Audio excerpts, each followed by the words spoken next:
So hi everyone, this is 17th 1 a.m. So non-technically Monday night, and I am just getting irritated because I was saving these pages so that I could do your orders tonight, but then I wasted like three of them, and I wasted them because of my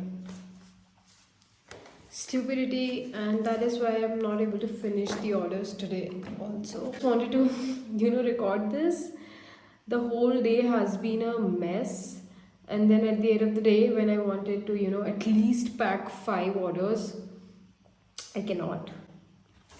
So I'll do whatever I can, and if any of you who wants the order like really early, I had like 3 people reached out to me that they want their order really early. So I have prioritized them. So if you're also someone who wants, please text.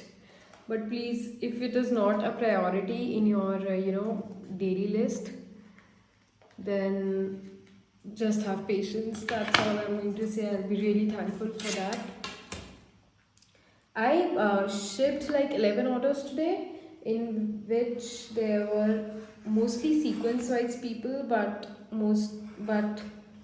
I had like priority based as well. So while I do this, I wanted to answer the questions that you asked on my broadcast channel, because I was like, let's do it. What's better time to answer so that I can work as well and your questions are answered simultaneously. I just sent the screenshots on my WhatsApp so I can see them here as well. So the first question is, what do you think about nazar? Okay, nazar has played a very big role in my life, I feel, and now what I've started doing is, when you tend to go somewhere, I don't put pictures right then. When I return from there, I do then. So it's more, what I think about it is in a way that I will not be at my highest version all the time. So when you're at your low version, when you're negative, when you're feeling not so good about yourself, that's when a nazar from another person. A nazar is basically a bad energy. So that energy can affect you when you are at your low. So it wouldn't affect you when you know yourself, when you're at your higher version, when you're just feeling the best, when you know that nothing can harm you, when you're not fearful, nothing can happen. But at the same time, I feel that we cannot be at our highest level all the time. At least personally, I feel that.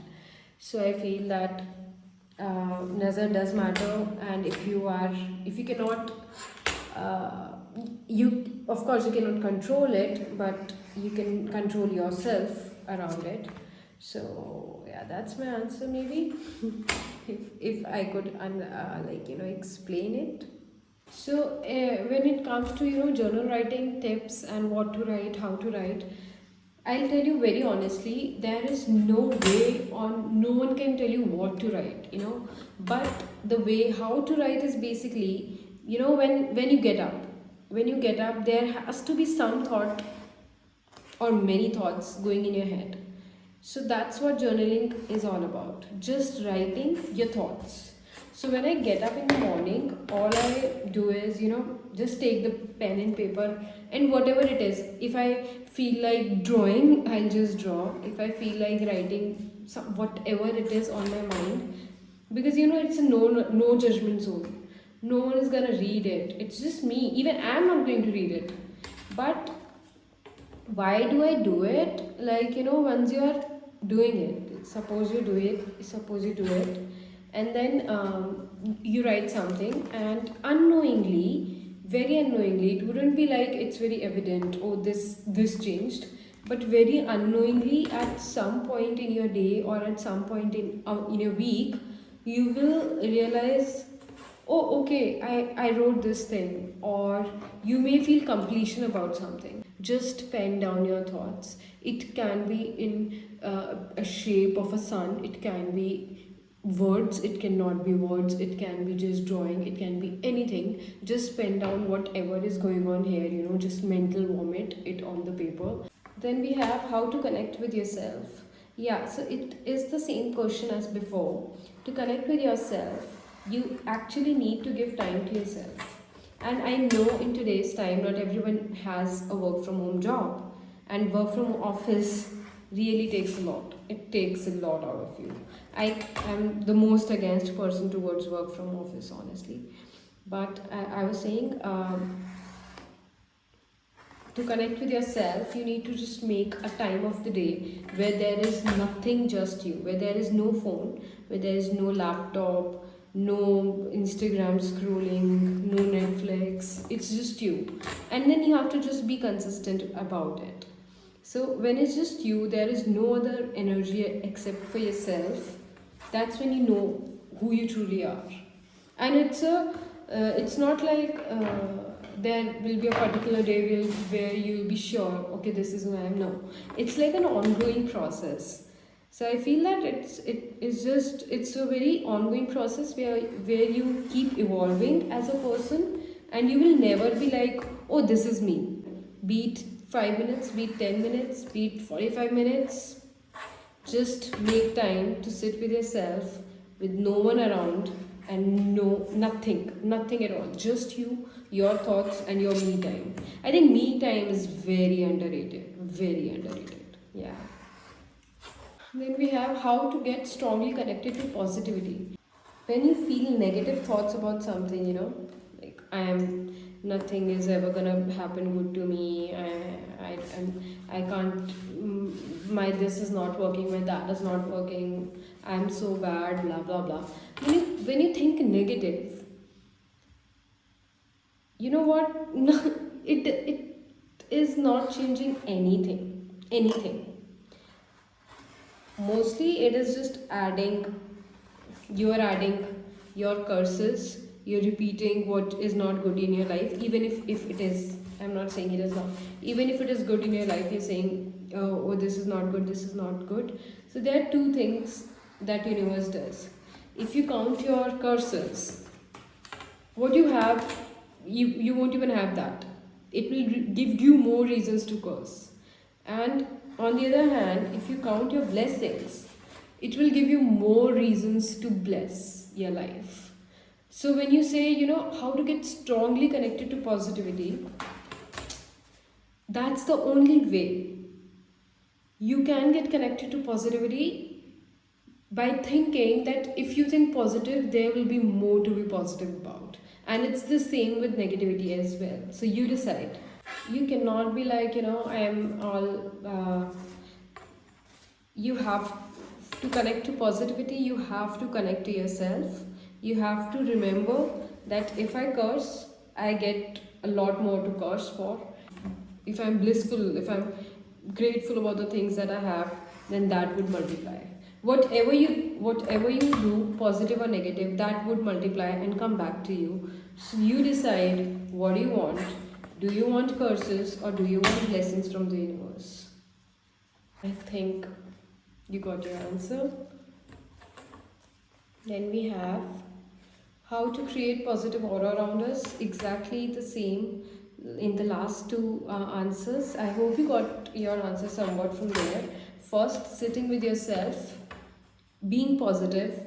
To create a positive aura, start with writing what are the good things in your life. And don't be, conjured. Sorry for using that word, but don't be miser in counting your blessings. I have a roof over my head, I have two hands, I have two legs, I'm able to walk when I want to walk. These are the biggest blessings, and we are not even thinking about those. When people sit to write the blessings in their life, they start with, I have this car, I have that car, or I want this car. And I'm like, what? So I'm just saying that you said how to create positive aura around you. Start with, sit down and count your blessings, every minute blessing that there is in your life, and there will be a positive aura around you itself. You wouldn't have to make any conscious effort into doing this. You just have to be grateful and acknowledge what you have. Yeah. Then we have how to make vision board and how to use it. So it's gonna be a long video if I talk about vision board. So maybe I'll do a separate video on it. In short, vision board is basically what your vision of the future is. Vision do you hold for your for your future self? And it could be a year from now, it could be a month from now, it could be 5 years from now, whatever your head is. The basic life that you feel, or the basic kind of person that you want to become, that's your vision board. And how to use it. So for using vision board, it's very simple. It's same like visualization. You just sit with yourself. If you have your vision board out on the wall or on your phone or in your diary, wherever you have made it, you just have to be, looking at it every day, visualizing it, thinking that, I already have that life. When people, so this is a bit off topic, but I want to discuss it. So when people say you live in delusion, or nothing is so positive, that's toxic positivity. That's when I remember that you cannot be a queen until and unless you feel like one. So exactly same comes when it comes to vision board. You have to visualize a life. First of all, see what the life you want is here, but you think of yourself as this, and you're always like, I cannot deserve this life. Then how do you think that you're going to reach here? First of all, you have to come on this level thinking, I deserve this life. Now you're on the same level with the life that you deserve, and then you visualize, oh, I have this life, this is how I'm feeling, I'm feeling happy in it, I'm feeling glad, I have peace. And when you think all these positive things about this version of yourself, you come closer to it, and that's how it becomes your reality. That's when people say, you create your own reality. It's so true. If you keep speaking bad about your life, bad about your decisions, do you really think that something good is going to happen? Even if it does out of luck, how do you think if you are the one who's creating your own reality, then might as well create a good one? No. I think I over explained it, but yeah, that's it. It's already 1:30 and I did not even have dinner today and I'm feeling so bad about it. How can I concentrate properly on my studies? I'm really distracted. So it depends. This question needs a lot of context to it, because it really depends on in what studies are you in, like in school, in graduation, in post graduation, because the levels differ a lot. So if you could give that context, maybe I'd be able to help you better about distraction. If it is in graduation or post graduation, I would say distraction is good. Explore yourself, be distracted. What they are teaching you may not be something that you would want to do. So yeah, if it's school, it's a different story. In YT video, after you made chai, you showed it to God. Why? So in my family, I think most Hindu families, it happens that when you make something right in the morning, you offer it to God and then you have it. So it's like bhog lagana. Basically, you offer it to God before offering it to yourself as a thank to God that because of you I have it. Yeah. How to banish laziness and complete the task with full energy. So I have this rule. Like right now it's 1 a.m. and I'm doing this, and this rule is something that is there because I write the tasks right in the morning. So if you write a tasks, like if you write a to-do list right in the morning, then you can just be, you can be like, if this happens, like till the time this does not happen, I'll not sleep today. And that's a great way to actually complete the work and not be lazy. How to manage overthinking? Journal. Journal is the only thing. Just write your thoughts. Give them a good out of your, give them a good exit out of your brain, so that your overthinking is on the side. Second thing that can help with overthinking is affirmations. Just read good things, like I read the cards I'm making right now. Like, just these are the reminder, like when I feel overthinking, I read the cards. And these are like the self assurance cards that tell us everything is fine and I'm in the right direction, and then the universe take its course. Yeah, it has been like a really long video, 23 minutes long video, and I will make another video. I have few more questions, like a lot more, so I will make maybe another round of the video for the rest of the questions. Yeah, now I have to do this, so I still have a lot more orders to go. Let's see. So mostly I'm listening to